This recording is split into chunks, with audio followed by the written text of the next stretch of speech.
मैं बाइबल के पढ़ने और चर्च की रसूमात और वहां होने वाली इसी तरह की दीगर सरगर्मियों में शामिल था। 12 साल की उम्र में मुझे पहली बाइबल मिली थी और जब मैं टीनेज में आया तो हालात बदल गए। मैंने अपने कीदे पर इतराज शुरू कर दिया।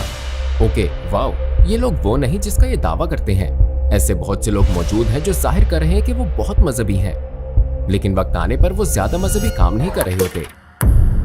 और पता है क्या, ये मजहबी रस्में मेरे लिए नहीं है। मैंने खुद को एक एथियस्ट समझ लिया। ये सब ख्याली कहानियां हैं जो लोग एक दूसरे को या फिर खुद को तसल्ली देने के लिए सुनाते हैं। इन्हें मर जाना चाहिए, इनका वजूद खत्म हो जाएगा।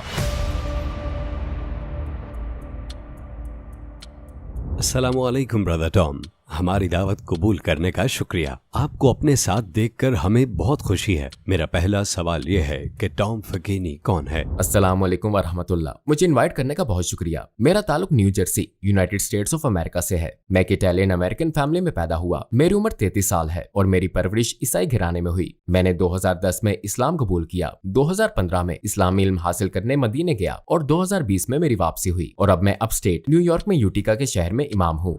अकीदे के लिहाज से आपकी जिंदगी कैसी थी? आपका किस पर ईमान था? मेरी परवरिश ईसाई के तौर पर ईसाइयत के 2 फिरकों के दरमियान हुई। मेरी वालिदा प्रोटेस्टेंट बल्कि एक प्रेस्बिटेरियन थी और मेरे वालिद कैथोलिक फैमिली से थे, लेकिन वो अमली ईसाई नहीं थे। चूंकि मेरे वालिद कभी हमें इज्तिमा या चर्च लेकर नहीं गए तो मेरी वालिदा ने ये जिम्मेदारी ली। उनमें इस हवाले से बड़ा जज्बा था। वो हर इतवार को हमें चर्च ले जाती और मैं भी खासा पुरजोश था। मैं पहली कतार में बैठने पर इसरार करता था। मैं बाइबल के पढ़ने और चर्च की रसूमात और वहाँ होने वाली इसी तरह की दीगर सरगर्मियों में शामिल था। मुझे याद है 12 साल की उम्र में मुझे पहली बाइबल मिली थी और मैंने इसे शुरू से आखिर तक कई मर्तबा पढ़ने की कोशिश की थी। अगरचे मैं कभी कामयाब नहीं हुआ, लेकिन कोशिश करता रहा। तो मैं बचपन से अपने मजहब का बहुत ख्याल करता था और जब मैं टीनेज में आया तो बहुत सी वजूहात की बिना पर हालात बदल गए। मैंने अपने अकीदे पर इतराज शुरू कर दिया। वो कौन सी वजूहात थी जिनके बायस आपने अपने अकीदे पर इतराज शुरू किया? वो कुछ सियासी मामला थे और कुछ नजरियाती भी जो मुझसे मेल नहीं खाते थे। शायद मेरा तजर्बा कम से कम यूनाइटेड स्टेट्स के बहुत से लोगों जैसा है। आखिर ये क्या है कि एक तरफ हम खड़े होकर ईमान की बातें करते हैं, रसूलों का अकीदा या नाइसीन अकीदा दोहराते हैं और असल जिंदगी में अपने अमल और अपने मजहब से जुड़े नहीं रहते। दोनों बिल्कुल मुख्तलिफ बातें हैं, है ना? तो मुझे याद नहीं कि जिंदगी में एक बार भी मैंने यीशु मसीह की इबादत की हो। हालांकि मैं जानता हूँ कि लोग ऐसा करते हैं। यीशु मसीह का खुदा होना मेरी अकल से बाहर था। हालांकि अगर आप मुझसे पूछते तो शायद मेरा जवाब होता हाँ, यही सही जवाब है, क्योंकि हमें यही पढ़ाया गया था। लेकिन ऐसा नहीं था कि मैं यीशु मसीह की इबादत करता या उन्हें खुदा समझता। मैं हमेशा खुदा की इबादत करता था, चाहे उस वक्त मैं बाप को ही खुदा क्यों ना समझता हूँ। ठीक, ट्रिनिटी में ईसाई फॉर्मूला जो बताता है वो बिल्कुल भी माकूल बात नहीं है, लेकिन मैंने इस पर ज्यादा नहीं सोचा। इसका आगाज तब हुआ जब मेरे लिए ईसाईयत से दूसरे मसाइल पैदा होना शुरू हुए, जैसे कि सियासी मसाइल और माशरती मसाइल, कि मैंने इन चीजों का जायजा लेना और इन पर सोचना शुरू किया।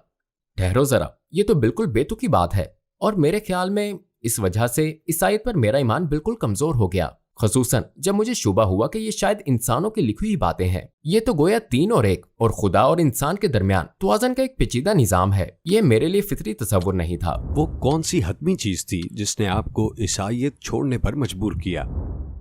अस्सलामुअलैकुम भाई और बहनों, हमने देखा है कि हमारे 80% नाजरीन बाशुमूल इस वीडियो के ने हमारे चैनल को सब्सक्राइब नहीं किया है। जैसा कि आप जानते हैं, हम एक गैर मुनाफा बख्श तंजीम है और हमने अपनी वीडियोस पर एड्स बंद रखी हैं। लिहाजा हम सिर्फ इसलिए कह रहे हैं ताकि सच्चाई को फैलाया जाए। ये एक छोटा सा अमल लग सकता है, लेकिन इंशाअल्लाह ये बहुत से लोगों के लिए रहनुमाई का जरिया होगा। आइए अब सब्सक्राइब बटन पर क्लिक करें और एक साथ चलें अब्दियत की तरफ। वो कौन सी हतमी चीज थी जिसने आपको ईसाईयत छोड़ने पर मजबूर किया? प्रेस्बिटेरियन चर्च में हर 3 साल में यूथ कॉन्फ्रेंस होती थी। इसे ट्राइनियल कहा जाता था। इसका मकसद ये था कि हर प्रेस्बिटेरियन चर्च में वो अपने इज्तिमा में से एक नौजवान मुंतखब करते और उसे किसी जगह भेज देते थे। मेरे ख्याल में वो पर्ड्यू यूनिवर्सिटी थी, तो मुझे भी इसी तरह के इवेंट में जाने के लिए अपनी चर्च से मुंतखब किया गया। ये हफ्ता इबादत वगैरह के लिए वक्फ होता और आपको कॉलेज की रिहाइशगाह में रहना होता था। गोया एक बड़ा दिलचस्प तजर्बा था, लेकिन जब मैं वहां गया तो शायद मुझे ये तवक्को थी कि ये अरसा ज्यादातर ईमान, खुदा से ताल्लुक और इबादत और इसी तरह की चीजों पर मुश्तमिल होगा। लेकिन दर हकीकत मुझे बहुत मायूसी हुई। वहाँ बहुत से बुरे काम थे जिनमें दूसरे नौजवान मुब्तिला थे। वो शराब पीते थे, लड़कियां और लड़के आपस में ताल्लुकात वगैरह कायम करते और ऐसे ही दूसरे काम हो रहे होते थे। मैं उस वक्त बहुत मासूम था, मुझे सख्त दचका लगा और शायद इसी चीज के बाद मुझ में कुछ एतराजात उठने शुरू हुए। इसी कॉन्फ्रेंस में एक और बात हुई। ये वो वक्त था जब हमजिन्स प्रस्तों की शादी या हमजिन्स प्रस्त यूनियन की तहरीक यूनाइटेड स्टेट्स में सर उठा रही थी।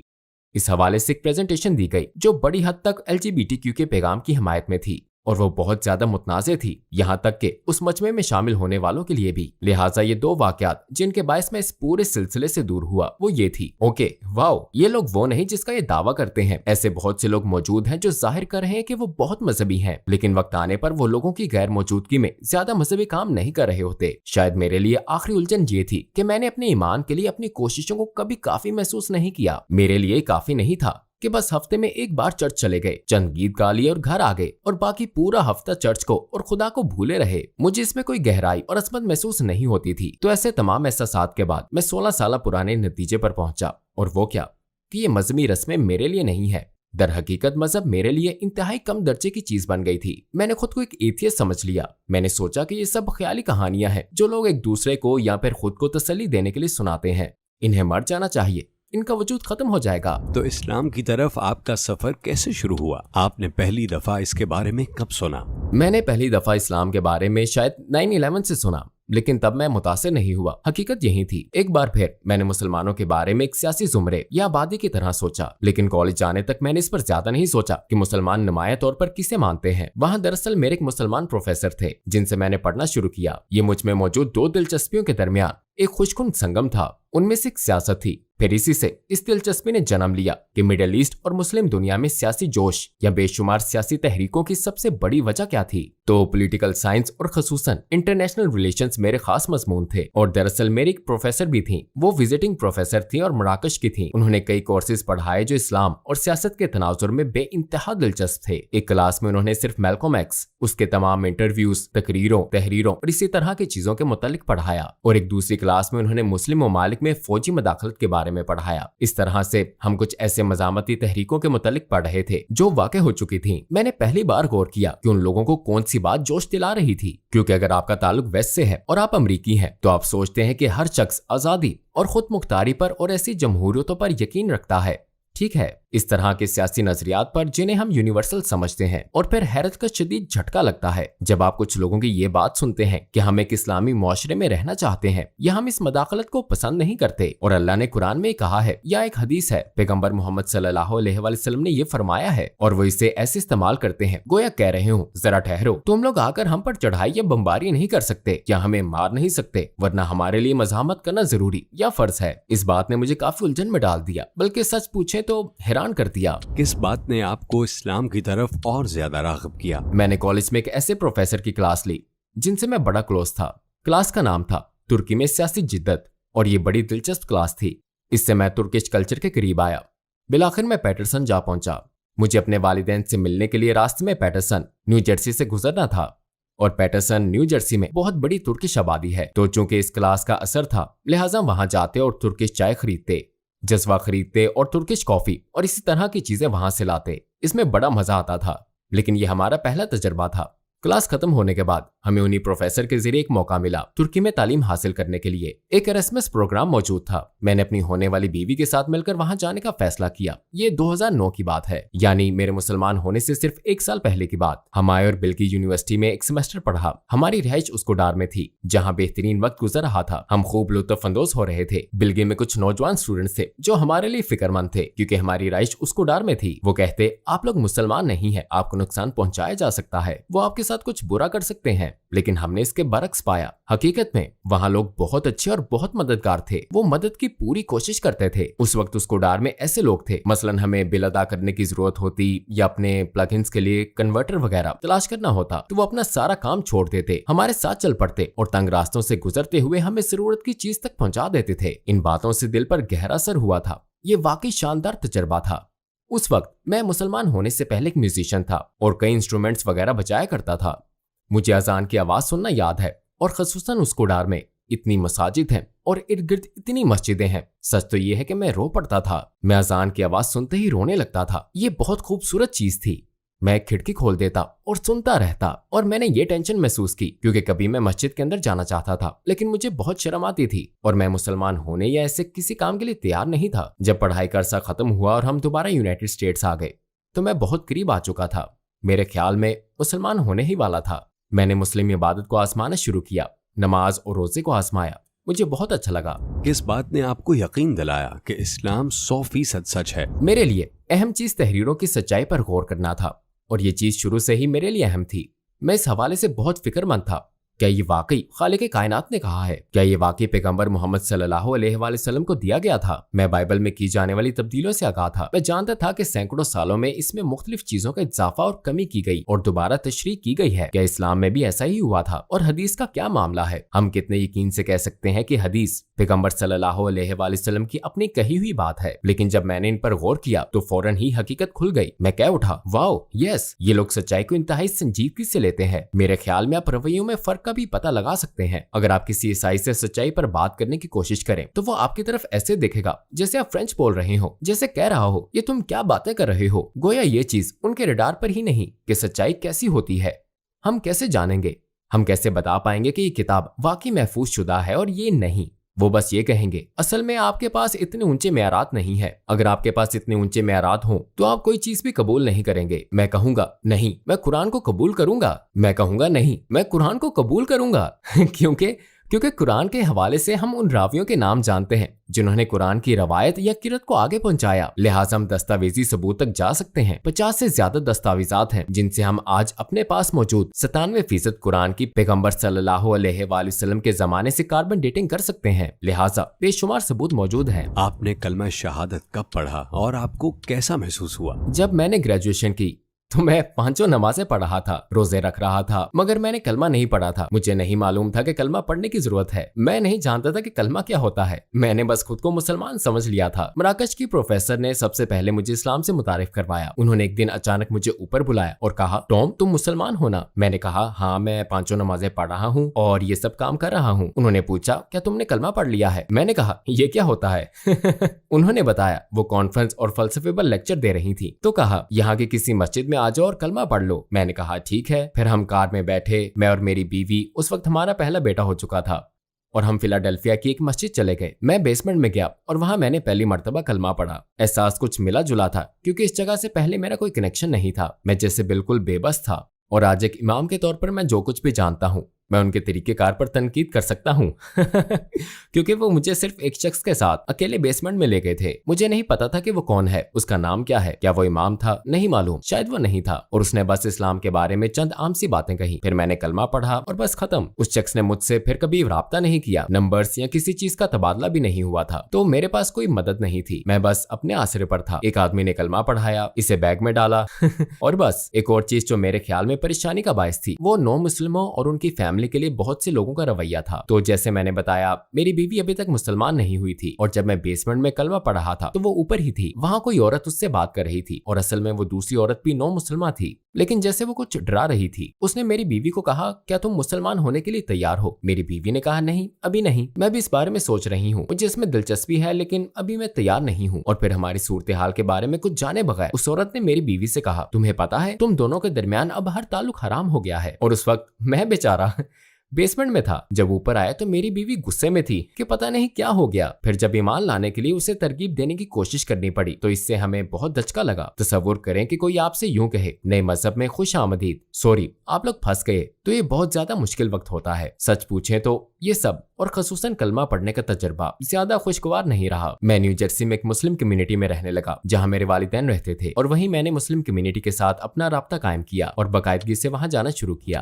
आपकी फैमिली और इर्द गिर्द के लोगों ने आपके कबूल इस्लाम पर क्या रिएक्शन दिया? हाँ, ये मिला जुला था, मगर मेरी फैमिली का रिएक्शन मुख्तलिफ किस्म के रिएक्शंस थे। मेरे वालिद चूंकि कभी ज्यादा मजहबी नहीं थे इसलिए वो कुछ नहीं कह सकते थे, लिहाजा उन्होंने कोई खास रिएक्ट नहीं किया। मेरी वालिदा जो मेरी मजहबी परवरिश की जिम्मेदारी उठा चुकी थी, मेरे ख्याल में उन्होंने शुरू में सोचा कि वो नाकाम हो गई हैं और अपनी माँ में ये एहसास देखना मुश्किल होता है कि आपने उसे नाकाम कर दिया। लेकिन जैसे जैसे वक्त गुजरा और खसूसन जब मेरे बच्चे पैदा हुए और बड़े हुए और उन्होंने नमाज और कुरान पढ़ना और ये तमाम काम करना शुरू किए तो उन्हें समझ आ गई कि ये वक्ती उबाल नहीं था और ये कोई खतरनाक दीन वगैरह नहीं है। मुझे लीडरशिप की पोजीशन मिली हुई है, मैं आवाज करता हूँ, तकरीरें करता हूँ, सफर करता हूँ और लोगों तक पहुँचने और उनसे जुड़ने की कोशिश करता हूँ, जो उनके ख्याल में एक ऐसी चीज है जो दर हकीकत बहुत अहम है। मेरी बीवी मुझे सपोर्ट कर रही थी, उसने फौरन इस्लाम कबूल नहीं किया था, लेकिन वो मेरे लिए जाए नमाज और सीडीज लाई। हम उस वक्त कुरान की सीडीज वगैरह इस्तेमाल कर रहे थे, लिहाजा बड़ी हद तक इसे कबूल किया गया और मुझे इस हवाले से कोई शिकायत नहीं। तो आपकी बीवी बिलाखिर कैसे मुसलमान हुई? वहाँ एक नौ मुस्लिम इमाम थे जो मदीने की इस्लामी यूनिवर्सिटी से ग्रेजुएट थे। मैंने उनसे कुछ क्लासेस ली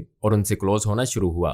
फिर उन्होंने मशवरा दिया कि मैं मदीने की इस्लामी यूनिवर्सिटी के लिए अप्लाई करूं। मैंने एप्लीकेशन की तैयारी शुरू की। उन्होंने मुझे लेटर ऑफ रिकमेंडेशन लिख कर दिया और मैंने अप्लाई कर दिया। इसके 1 या 2 साल बाद इसे मंजूर कर लिया गया। इसमें एक मसला और एक बहुत बड़ी रुकावट जिसका मुझे सामना हुआ और मुझे ईमान पर जबरदस्त यकीन का मुजाहरा करना पड़ा, वो ये था कि मदीना ऐसी जगह है जहाँ सिर्फ मुसलमान रह सकते हैं और उस वक्त मेरी बीवी मुसलमान नहीं थी। तो मैंने कोशिश जारी रखी, अल्लाह से उम्मीद लगाई कि मेरे जाने से पहले वो मुसलमान हो जाए। अगर मेरी दरख्वास्त मंजूर हो गई और वो मुसलमान ना हुई तो मैं फैसला ना कर पाऊंगा कि क्या करना है। और सुभान अल्लाह, मैं बहुत खुश हूँ कि मैं कामयाब हुआ, क्योंकि मुझे मदीने से मंजूरी का लेटर मिलने से शायद कुछ महीने पहले ही उसने भी कलमा पढ़ लिया और मुसलमान हो गई। तो सारे काम बन गए थे। बहरहाल वो अपने अंदर से आगे बढ़ती रही, लेकिन उसमें मुझसे ज्यादा हिचकिचाहट थी और उससे मुझसे ज्यादा गैर हलशुदा मसाइल का सामना था। वो इस्लाम को मेरी खातिर कबूल करने से भी खौफजदा थी। वो ये यकीनी बनाना चाहती थी कि वो इसे अपने लिए कबूल कर रही है, जिसकी मैं बड़ी कदर करता हूँ। और ये इस लिहाज से फनी भी रहा क्योंकि हमने सफर बहुत ज्यादा किया। मैं तफसील में नहीं जाऊंगा, लेकिन हम एक नई कम्युनिटी में थे और हम मस्जिद के बहुत करीब रहते थे। हम वहाँ 1-2 मरतबा बात करने के लिए गए थे। मैंने कहा, अगर तुम्हारा कोई सवाल है तो हम इमाम के पास जाकर बात कर सकते हैं। और हम 1-2 मरतबा गए, लेकिन इससे कोई खास फायदा नहीं हुआ। और एक मरतबा जब हम अंदर इमाम से बात कर रहे थे, वो कुछ सवालात पूछ रही थी, तो इमाम ने उससे कहा, आप कलमा क्यों नहीं पढ़ लेती?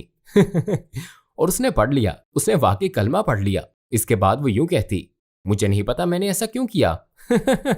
लेकिन फिर उसने ईमान में तरक्की जारी रखी। शुरू में वो कहती, पता नहीं मैंने क्या किया है, लेकिन जैसे जैसे दिन, हफ्ते और महीने गुजरते गए, वो इस दिन में बहुत खूबसूरती से ढलती गई और फिर ये एक फितरी चीज बन गई। मुसलमान होने के बाद आपने किन मसाइल का सामना किया? ऐसे बहुत से मौके थे जब मुझे कुछ चीजें छोड़नी पड़ी या मैंने छोड़ने का फैसला किया, और वो शानदार कमाल के फैसले थे। मुसलमान होने के बाद पहली चीज जो मैंने की वो ये थी कि म्यूजिक बजाना छोड़ दिया। इस्लाम से पहले मैं बहुत अच्छा म्यूजिशियन था। शायद ये बड़ा मुश्किल फैसला था या इसमें अगर मगर वाली बात थी, लेकिन मैंने इतना कहा, मैं खुद को जानता हूँ और मुझे पता है कि स्टेज पर होने का एहसास और लोगों के लिए म्यूजिक वगैरह बजाने का एहसास क्या होता है, और मुझे अच्छी तरह मालूम है कि ये रूह के लिए अच्छा नहीं है। मुलाजमत के हवाले से भी कुछ मखसूस चीजें थी। ओके, तो कुछ साल मुझे रेस्टोरेंट्स में काम करना पड़ा। मैं वहाँ काम करने के लिए मौजू नहीं रहा था। मतलब रेस्टोरेंट में शराब और सुअर का गोश्त मिलता था। वहाँ आपके साथ फ्लर्ट करने वाली औरतें थी। वो कभी कभार आपको अपने नंबर वगैरह देती थी और मेरे पास किसी दूसरी जॉब का आसरा नहीं था। लेकिन एक दिन मैंने फैसला किया, मैं ये मुलाजमत जारी नहीं रख सकता और मैंने खुद को 2 हफ्ते का वक्त देने और मुलाजमत छोड़ देने का फैसला किया। अल्लाह ने दूसरा जरिया बना दिया। मुझे किसी ताखीर के बगैर दूसरी जॉब मिल गई। इस्लाम की कौन सी बात आपको सबसे ज्यादा मुतासिर करती है? इस्लाम के हवाले से मुझे मुतासिर करने वाली सबसे अहम बात यह है कि ये मुकम्मल है और इसमें मखसूस बातें हैं। कुरान एक मौजज़ा है। ये उस लिहाज से मुख्तलिफ है कि इंसानी सरगर्मी और जिंदगी के बहुत से मुख्तलिफ पहलुओं और इल्मुल वजूद के मुख्तलिफ शोबों, मौजूदात और गैर मौजूदात पर बात करता है। मेरे ख्याल में कुछ चीजें तर्जुमों से बहुत वाज़ेह होकर सामने आई जो मेरे सामने पहली मर्तबा बेनकाब हो रही थी। जैसे कोई बात जो खुदा ने खुद समझाती हो, वो आपसे बात कर रहा हो और बहुत डायरेक्ट और सीधे साधे अंदाज में। दूसरी चीज ये कि हदायत कितनी मखसूस थी। सिर्फ मखसूस ही नहीं बल्कि जामे भी। जब मैं एथियस्ट था तो मैंने मार्क्सिज्म, कम्युनिज्म और नार्सिज्म और इसी तरह के लेफ्टिस्ट सियासी नजरियात को पढ़ा और शायद मेरी नजर हमेशा इंसाफ पर रही।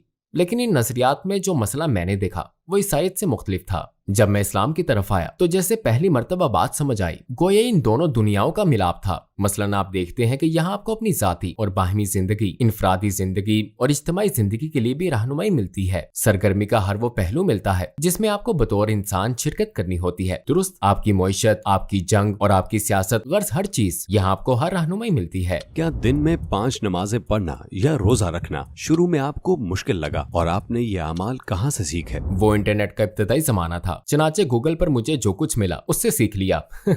मगर मैं इसका मशवरा नहीं दूंगा। मेरे मामले में कुछ ना होने से कुछ होना बेहतर था। मुझे इसमें किसी मुश्किल का सामना नहीं हुआ, बल्कि ये बड़ा अच्छा रहा। इसने मेरे उस खला को पुर किया जिसे मैं तवील अरसे से अपने बचपन से ढूंढ रहा था। जब मैंने महसूस किया था कि ईसाईयत को मजीद संजीदा होना चाहिए था, मुझ में फौरन ये एहसास पैदा हुआ कि हमें दिन में 5 मरतबा इबादत करनी चाहिए। हालांकि मुझे इसकी आदत नहीं थी और इस लिहाज से मुश्किल था कि मुझे इसका आदी बनना था। मैंने खुद को इसके मुताबिक ढाला। ये मुझे माकूल लगा। जैसे अगर आप एक सॉकर प्लेयर, एक फुटबॉल प्लेयर बनना चाहते हैं या फिर एक बास्केटबॉल प्लेयर, तो आपको जिम में कितने घंटे गुजारने पड़ते हैं, तो फिर आखिरत में आपकी कामयाबी से ज्यादा अहम और क्या है? क्या हमें वुजू और नमाज के लिए दिन भर 1 घंटा नहीं देना चाहिए? ये कुछ भी नहीं है। और रोजे का भी यही मामला रहा। मुझे रोजा रखने में बहुत मुश्किलात हुई क्योंकि मैं फार्म्स पर काम करता था, पूरा दिन 10-10 घंटे धूप में मजदूर की तरह। लेकिन आज जब मैं इन पर गौर करता हूँ तो वो मेरे बेहतरीन रोजे थे, वो मेरी जिंदगी के बेहतरीन रमजान थे। कभी कभी ऑफिस जॉब में रोजा रखकर कंप्यूटर पर काम करना ज्यादा मुश्किल होता है। मुझे नहीं पता कि क्यों, लेकिन सिर्फ बरकत की वजह से, इसलिए कि हमारा गैब पर ईमान है, जो मोमिन की पहली खूबी है। अल्लाह सूरतुल बकरा में फरमाता है, युमिनु बिल गैब।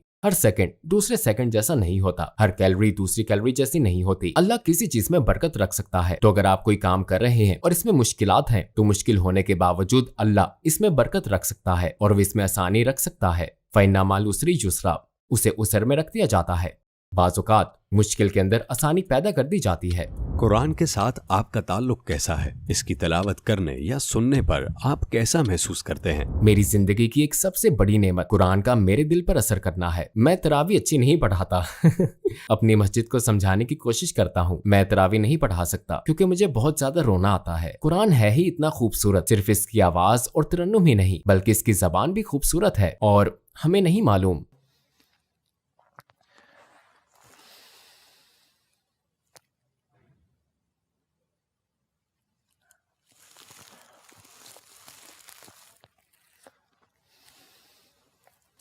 इस जिंदगी में हमें नहीं मालूम कि हम मुखलिस हैं या नहीं, लेकिन कुछ खास बातें हैं जिन्हें अल्लाह ने कुरान में कहा है जो हमें उम्मीद दिलाती हैं। और इनमें से एक चीज कुरान का दिल पर असर करना है। अगर आप कुरान सुने और ये आपके दिल पर असर करे तो समझ लें अभी आप जिंदा हैं। आप अभी कौन से प्रोजेक्ट्स कर रहे हैं? मैं कुछ पर काम कर रहा हूँ। यूटिका न्यूयॉर्क में यूटिका मस्जिद का फुल टाइम इमाम हूँ। मैं एक ऑनलाइन हाई स्कूल में मिडिल क्लास के तुलबा को तफसीर भी पढ़ाता हूँ। इसे लेगेसी कहते हैं। तो मैं मिडिल के तुलबा को तफसीर पढ़ाता हूँ। मैं इसी इदारे में हाई स्कूल के तुलबा के लिए मुश्तरका तौर पर इस्लामी तारीख की क्लास लेता हूँ। मैं न्यूयॉर्क में हैमिल्टन कॉलेज नामे एक लिबरल आर्ट्स कॉलेज में पार्ट टाइम मजहबी रहनुमा भी हूँ। हाल ही में मैंने उमर सुलेमान के कायम करदा यकीन इंस्टीट्यूट के साथ रिसर्च फेलोशिप शुरू की है, जहाँ मजहबी और दीगर दोनों तरह के नजरियात समेत जदीद नजरियात पर बात की जाती है। अगर आपको दुनिया के तमाम गैर मुस्लिमों से बात करने का मौका मिले तो आप उन्हें क्या कहना चाहेंगे? मैं कहूँगा कि मजहब की तारीफ सिर्फ और सिर्फ वो है जो खुदा हमसे चाहता है और कुछ नहीं। जो भी खुदा पर ईमान रखता है उसे हर मुमकिन हद तक इस यकीन की जिम्मेदारी लेनी होगी कि खुदा उनसे जो कुछ चाहता है उनका अमल उसके मुताबिक है। अगर वो ये जिम्मेदारी लें और इसे कबूल करें तो ठीक रहेंगे। बिलाखिर सारा दारोमदार इखलास पर है। अगर आप एक मुखलिस शख्स हैं और समझने की कोशिश करते हैं तो अल्लाह कैसे का सवाल हल कर देगा, बाकी सारे काम अल्लाह बना देगा।